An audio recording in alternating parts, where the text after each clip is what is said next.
Hey guys, उम्मीद है आप खुद को साफ और सेफ दोनों रख रहे हैं।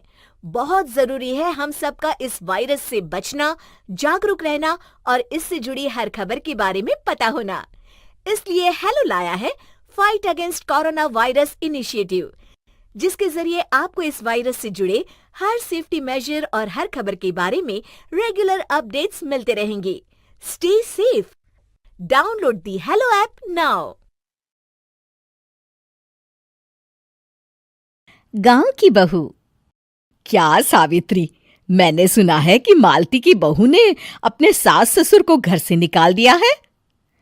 अब क्या कहूं, आजकल की बहुओं का कोई भरोसा नहीं है, कब क्या कर दें।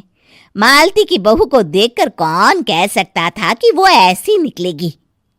तू सही कहती है, आजकल की बहुओं को देख मुझे तो बड़ा डर लगता है। कहीं मेरी बहू भी ऐसी निकल गई तो।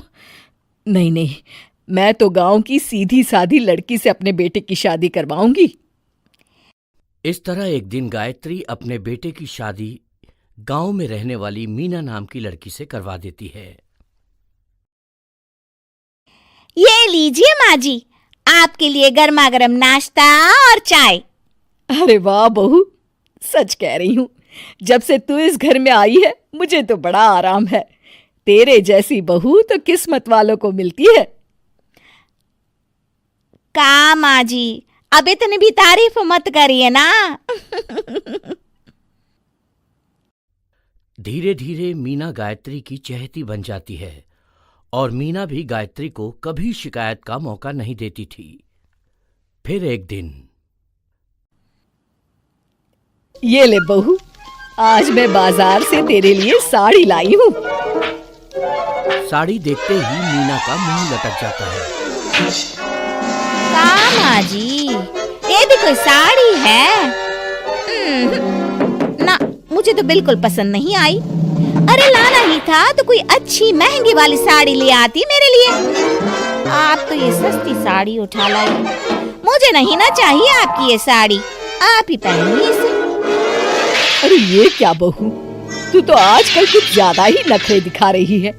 मैं इतने प्यार से तेरे लिए साड़ी लेकर आई हूँ और तू है कि उल्टा मुझे ही दो बातें सुना रही है। अरे माँ जी, आप अपने लिए तो बड़ी डिजाइनदार और महंगी महंगी साड़ियाँ खरीदती हैं और मेरे लिए ये सस्ती साड़ी ले आई। आप समझती हैं कि मैं गांव से आई हूँ इसलिए मुझे कुछ नहीं पता। हाँ, अरे कुछ नहीं, तुझे शहर की हवा लग गई है बहू। इस तरह दोनों सास बहू में रोज किसी न किसी बात पर लड़ाइयाँ शुरू हो जाती थी। एक दिन गायत्री अपनी कुछ सहेलियों को अपने घर चाय पर बुलाती है। अरे बहू, मेरी सहेलियों के लिए बढ़िया चाय नाश्ता तो बना दे। अरे माँ जी, अभी ना मेरे पास बिल्कुल भी समय नहीं है, मुझे ब्यूटी पार्लर जाना है। चाय नाश्ता आप ही बना लीजिए। हाँ, तू कब से ब्यूटी पार्लर जाने लगी है? शहर आए 2 दिन नहीं हुए और देखो महारानी के नखरे शुरू हो गए। बस भी करिए माँ जी, आपसे बहस करने के लिए मेरे पास ना बिल्कुल टाइम नहीं है। आपका क्या है, आप समझती हैं कि मैं गांव से आई हूँ तो मुझे कुछ नहीं आता और आप जो रोज रोज मुझसे मेहमान नवाजी करवाती रहती हैं नौकरानी की तरह।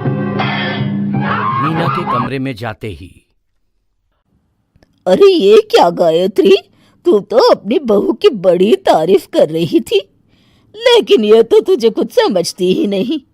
भाई मुझे तो लग रहा था कि तेरी बहू गांव की है तो सीधी सादी होगी, लेकिन इसने तो शहरी बहुओं को भी मात कर दिया। अपनी सहेलियों के सामने अपनी बेइज्जती होते देख गायत्री आग बबूला हो जाती है। अरे क्या शहर और क्या गांव, मेरी तो किस्मत ही फूटी थी जो मैं इसे बहू बना के ले आई। भगवान जाने आगे और क्या क्या करेगी। अब तो मुझे कुछ ठीक नहीं लगता। तू जरा संभल के रहना, कहीं मालती की तरह तेरा भी हाल बेहाल ना हो जाए। अच्छा, अब हम चलते हैं। अपनी सहेली की बातें सुनकर गायत्री थोड़ी घबरा जाती है। अरे ये सुशीला क्या बोलकर चली गई, कहीं इसकी बात सच ना निकल जाए। दूसरी तरफ मीना सारी बातें सुन लेती है।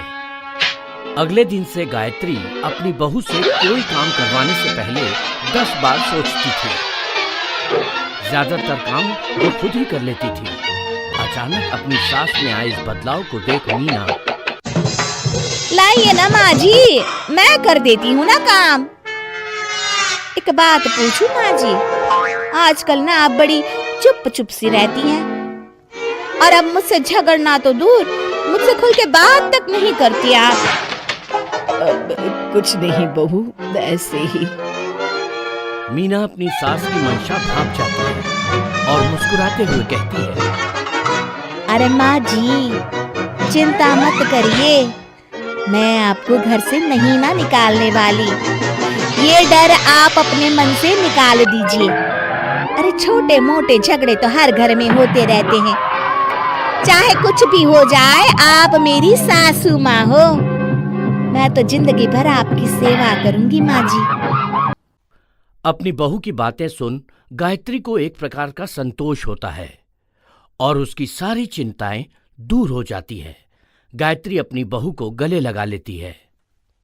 मुझे माफ कर दे बहू, मैं तुझे गलत समझ बैठी थी। कोई बात नहीं माँ जी, ये ना घर घर की कहानी है। हाँ।